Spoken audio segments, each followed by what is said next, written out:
Claire Chennault was born in 1893 on a farm in northeast Texas and grew up in Louisiana. As a young man, he became a school teacher. When Chennault was 24, the U.S. entered World War I. He tried to become a military pilot, but the war ended before he saw combat.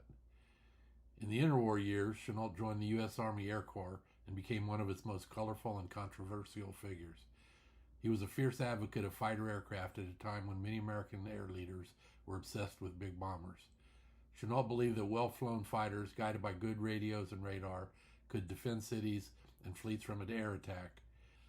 By the late 1930s, worn down by politics and poor health, he retired as a relatively low-ranking officer, convinced his ideas had been ignored.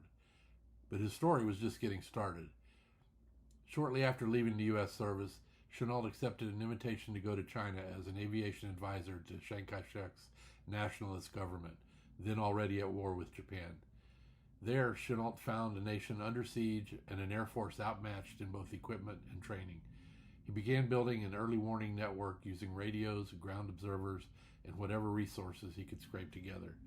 He drilled Chinese pilots in hit-and-run tactics, stressing surprise, altitude, and teamwork over heroic but suicidal charges. In 1941, with the clouds of World War II gathering for the United States, Chennault helped organize a volunteer American fighter group to aid China. These were civilian pilots and ground crews secretly recruited from the U.S. military and paid by the Chinese, soon to be known to the world as the Flying Tigers.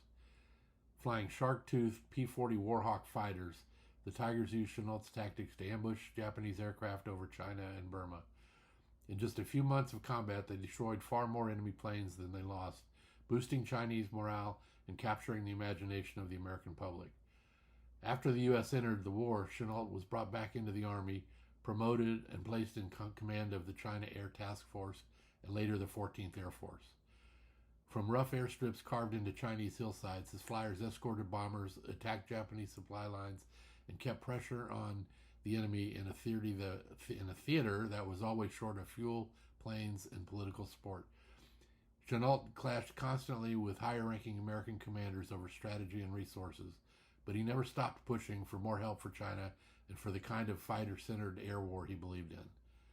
When the war ended, Chennault returned to Asia to help organize a civilian airlift company, Civil Air Transport, which flew supply and evacuation missions during the Chinese Civil War.